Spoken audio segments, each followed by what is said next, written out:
The pain is constant, like the rain in this city. I bought the dip, but the dip dipped. The name's Coffeezilla. And my biggest secret is sometimes I wonder if the only bottom we're gonna find is at the bottom of a glass. That's it. I'm cutting you off. Wait, why? I've only had 4 or 5 drinks. It's not about the drinks. Every time you start doing this narrator thing, it's nothing but trouble. Not even my bartender understands my brooding anymore. You're doing it again! Somehow Maxwell can hear my narration, which is strange. That's because you have a tape recorder right there. What? Oh. Look, Coffee, I'll play bartender one more time, but you've gotta pick yourself up after this. I mean, what's this all about? I just don't even see the point. Markets are down, inflation's up, and I've got nothing but bad news. What's the rush to do another depressing story? Wow, that is so selfish. It's all about you, isn't it? Do you ever think of the people out there who subscribe to you, or they're... Counting on me? No, I was thinking more that they're mildly entertained by you. Oh, that's the pep talk? I'm mild entertainment? Exactly. You're getting it. But what you're not getting is drinks. I'm cutting you off for your own good.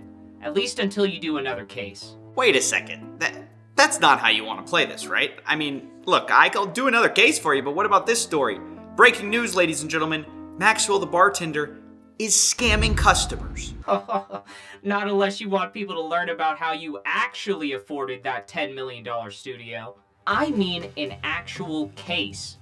Like the Three Arrows Capital story. All right. We don't have to go there. And wait, Three Arrows Capital? Are you talking about the hedge fund that blew up last month? Billion-dollar hedge fund. And now they're on the run. You're kidding. I thought they gave themselves up. Nope. No one has seen them for days. And you know who that looks like a job for? Yep. The police. I was thinking more a mildly entertaining detective. Oh, they didn't answer your calls, huh? No, they screen robocallers. All right. You know what? I'll do it. Strange as it is, that's how the hunt for 3AC started. We start our story in Singapore at the front door of their office, and no one's home. As you can see, mail's been collecting from all the creditors that have been appearing trying to get their money. And crucially, the founders, Su Zhu and Kyle Davies of Three Arrows Capital, are nowhere to be found, which, if you ask me, is pretty good timing because they just went bankrupt. They now owe people hundreds of millions to billions of dollars. But here's the thing, it wasn't always like this. Only months ago, these guys were the golden boys of crypto. Hell, 10 years ago, nobody even knew who these guys were. They were just a couple of traders in Tokyo working at Credit Suisse. So how did they go from that and transform themselves into one of the world's largest crypto hedge funds and then destroy it all in only a couple of months? Well, today we're going to find out. It was 10 years ago that the founders of Three Arrows Capital decided they were tired of making money for someone else and quit their jobs to start their own hedge fund. They claim to have mostly used their own capital to start, a modest sum. So we started with around $1 million of personal capital. And almost immediately, they were very successful. Despite not having enough money to play in the big leagues that they wanted to get to, they weren't worried. Three Arrows Capital was confident in 2 things: their ability to make money and their ability to borrow it if they couldn't make it. Yeah, we had one period where we desperately needed to raise capital. It was prime brokers. And basically, one day they came to us and said, you need to have almost twice as much money as you have. And my mentality at the time was, well, just give me like 2 months. I think we made 100% return our first month and a half. Give me 2 more months, I'll make it for you. And they were like, no, in 2 weeks, you have to have that money or I close your account. And so I had to get on the phone. I raised it in a weekend, but I had to get on the phone. I called prop trading firms in Chicago, and I got one to wire us the funds by Monday. And this attitude of pure confidence, either I can make you 100% in 2 months or I can go borrow it on a weekend, that was just kind of how they operated. And this attitude might sound arrogant, but because they were winning, it was honestly kind of contagious and earned them quite the reputation. They became really popular for their super bullish attitudes and became popular for promoting something called the super cycle in crypto. The supercycle was an idea pushed by their founder Su Zhu, who believed that unlike most markets, which go through periods of boom and bust, bull and bear markets, crypto was different. They were on the verge of mass adoption, and because of that, crypto wasn't going to go through a bear market again. He says in a tweet explaining it, this is not yet another cycle, it is the end of cycles. The one where after Bitcoin flippins gold, it doesn't flip back. The one where Web3 supersedes Web2.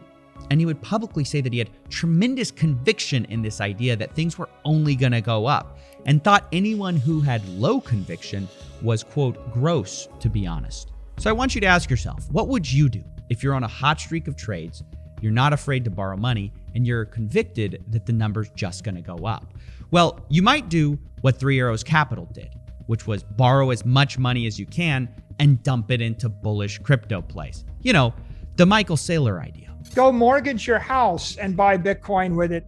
Only they didn't do that because mortgaging your house is for poor people, but they did something a little more clever. Three Arrows Capital went to all of the biggest crypto lenders in town, from Celsius to Voyager and more, you know, the people we've been hearing about lately. And they told them all, hey, you guys know us, we're successful traders, we're low risk, and we need a loan. It's sort of the equivalent of going all around town and getting as many credit cards as you can and maxing them all out. And by the end, Three Arrows Capital had borrowed from 33 different lenders, a total of not one, not two, but $3.5 billion. And of course, the question is, what are they going to do with it? Well, they made one of the biggest bets of their entire life. They were going super long on the super cycle theory, except this time, it turns out they were wrong. Crypto, or digital currencies, have now lost $2 trillion in value. Holy crap, I literally just got wiped out. The most destructive wealth event in the history of crypto, with probably about $50 billion just wiped out. I think this is like a cascading effect, right? And I don't think it's honestly over yet. When the crypto markets crashed in May of 2022, this led to a massive crisis for Three Arrows Capital, because all of a sudden, they weren't the profits that they thought they were. They didn't see it coming. Kyle Davies says this in an interview. The Terra Luna situation caught them very off guard, and their lenders noticed. All of a sudden, they start approaching them saying, hey, we're a little worried here. Can you get us our money back? And Kyle Davies tried to reassure them. He sent them a paper saying they had the money. I mean, it wasn't exactly a proof or anything. It was a one-page document that says they had a net asset value of $2.3 billion, which isn't much proof at all. And this was on May 13th, and it bought them about 5 days before someone realized that you can just make up numbers on papers and send it to people. And so on May 18th, some of their creditors approached them again, this time blockchain.com. They called Kyle up and said, hey, well, maybe you can give us some of our money back. And allegedly, Kyle told blockchain.com that if they recalled any of their loans, Three Arrows Capital would boycott all their products, basically threatening them. Because of this, blockchain.com decided to give them a longer time to repay. Fast forward another month, Kyle's trying to borrow 5,000 Bitcoin from one lender to try to pay a margin call to another lender, except he doesn't get it. And it's at this point that Kyle finally starts admitting to some of the lenders that if crypto markets keep declining, they wouldn't be okay. So naturally, what do all these lenders do? Well, they panic and try to get their money out. But this time is different. Instead of picking up the phone as usual with their confident responses of, oh, we have the money, or if we don't have the money, we're going to double our money in 2 months anyways, there's no answer at all. Instead, all they get is this. A tweet from Su Zhu. We are in the process of communicating with relevant parties and are fully committed to working this out. But the insiders knew this wasn't true. Three Arrows Capital wasn't in touch with anyone. It was like they had vanished off the face of the earth. One of their close associates said they had ghosted people. And because of this, these lenders, who now are left with $3.5 billion missing, now started to collapse themselves and have their own problems. We've already talked about this with Voyager and Celsius, just to name a few. And their last hope is to figure out where in the world these guys are with all of their money. And they could truly be anywhere, because as they declared bankruptcy, rumors started to come out that maybe Three Arrows Capital had been a little naughty with their money. According to reports, the duo had bought a series of mansions and a $50 million super yacht, which, according to a signed affidavit, this yacht was intended to be larger than any yacht owned by any Singapore billionaire, which is a strange flex coming from guys who now weren't billionaires. And since I know you're probably curious what a $50 million super yacht looks like, if you're okay with it, we'll take a tour of it as I explain what happens next. So if you just come aboard for a second, the 52 Steel San Lorenzo, you get 52 meters of stunning views and swimming pools, which is all allegedly purchased with borrowed money. Top it all off with stunning dining rooms, a full gym. But in my opinion, the main attraction here is this 2019 tweet from their new owner, Su Zhu. Quote, "Climate change talk is cheap, but sailing the seven seas on your yacht as an international fugitive is expensive." It's almost like he was dropping hints the whole time. But like I said, we don't even know if he's on this yacht as an international fugitive or if he's in one of his other super mansions. Because let's not forget, when he wasn't on this yacht, he was busy living in a multi-million-dollar bungalow that his 3-year-old owned, which I guess I haven't explained yet. Su Zhu is the father of a multi-millionaire baby. This is all because there's a trust in his name that owns their multi-million-dollar bungalow. But obviously, Su Zhu bought this house in the 3-year-old's name, so why do it this way? Well, speculation says that bankruptcy courts probably can't get access to it if it's in a trust. And that's not all. Three Arrows Capital has hired lawyers that have been allegedly advising them on how to help shield those assets from creditors, according to this signed affidavit, which, combined with the fact that nobody knows where these guys are, things are looking pretty dim. And all of this is just so sad, in my opinion, not just because they might get away with it, but because all this money that they owe isn't just a number on a screen, billions of dollars, whatever.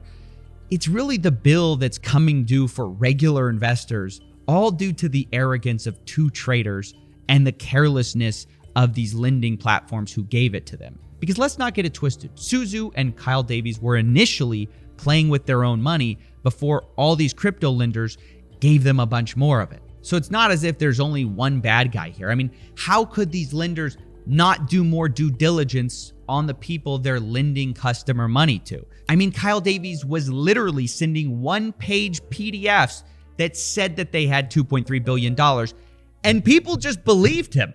So that's on the one hand, the crypto lenders are at fault. But of course, on the other hand, it's pretty clear that Three Arrows Capital wasn't honest with the lenders either. And I could do the whole pitch for regulation here, but I'm kind of sick of doing that because you guys know that. The real truth of it, though, is the ones that are actually going to pay for all this, pay for these yachts, are the regular investors who put their hard-earned money into these lending platforms that now are bankrupt. But even in the best case scenario, if they cooperate, I guarantee the real winners are going to be the lawyers and Su Zhu and Kyle Davies, who are already trying to make claims against their own company that they are owed money. Anyways, that's basically the Three Arrows Capital story. Case closed. Well, that's one down, thousands more to go. But strangely enough, I feel different. Maybe Maxwell was right about needing to work again, or maybe it's just because the sun's coming out. Either way, things are looking a bit brighter.